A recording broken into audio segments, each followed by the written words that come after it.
Much of northern Ukraine is in ruins following Russia's failed push on the city of Chernihiv. Russian forces have now abandoned the region as they focus on the east. Clarissa Ward shows us the trail of destruction left in their wake. This is what remains of Russia's presence in much of northern Ukraine. A hastily abandoned camp by the roadside just 30 miles in from the Belarusian border, where soldiers dug in and prepared for their advance, their foxholes still littered with their rations. So this is where it looks like they were doing their cooking. You could see some onions, coffee, some water, some cans over there. But what's so striking walking around this camp is that it's just a mess. It seems there was a total lack of discipline. Around the corner in the village of Chernish, Ludmila Stepanovna tells us residents hid their valuables as Russian forces looted the area.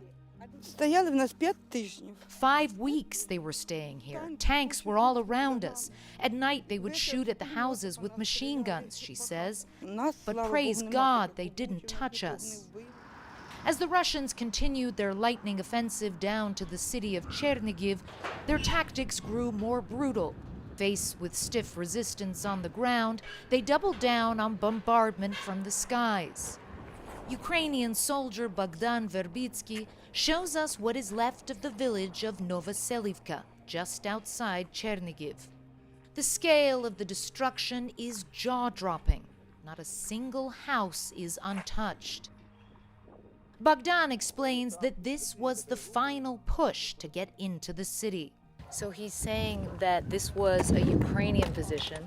The Russians bombed it heavily, and then Russian soldiers were actually here in this area just a mile away from the city. Nikolai Krasnotal never saw the Russian soldiers here, but he felt the full force of their assault.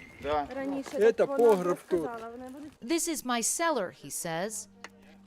He tells us his nephew was sheltering from the bombardment there when it took a direct hit. Pinned down, Nikolai was forced to bury him in a shallow grave in the garden. We put a cross and covered it with a shield so the dogs wouldn't dig him up, he says. I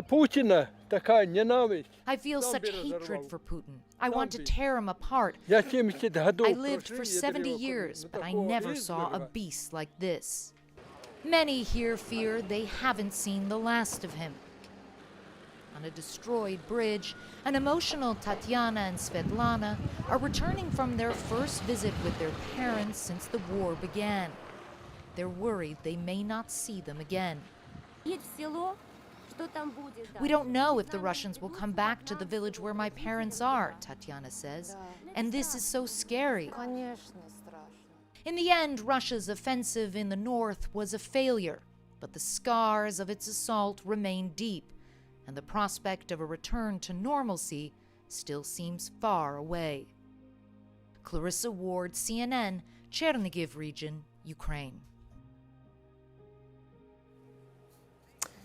We're joining us now.